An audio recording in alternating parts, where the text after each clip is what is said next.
বিশ্বাস করেন আব্বা, আমার কথা কঠিন হলো, আমার সমাজ অনিরাপদ হয়ে যাবে।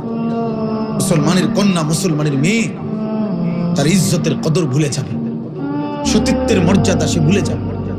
সে মনে করবে জীবন মানেই যৌনতা, জীবন মানেই শাহওয়াত পূরণ, জীবন মানে লজ্জাস্থানের চাহিদা পূরণ, জীবন মানে তামাশা, জীবন মানে ফুর্তি, জীবন মানে উপভোগ, জীবন মানে ভোগ।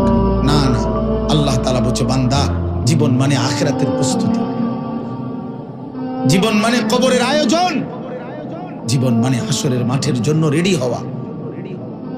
ওমা হাযিহিল হায়াতুদ দুনিয়া ইল্লা লাহবুন ওয়া লাইব। আল্লাহ বলছে, বান্দা, দুনিয়ার জীবন আর কিছুই নয়, শুধুই তামাশা, শুধুই খেলাধুলা। ওয়া ইন্নাদ দারাল আখিরাতা লাহিয়াল হায়াওয়ান। আখিরাতের ঘর জান্নাত, সেটাই কেবল জীবন। আমার প্রিয় ভাই, বাবা, আমার নওজোয়ান, আমার কিশোর ভাই,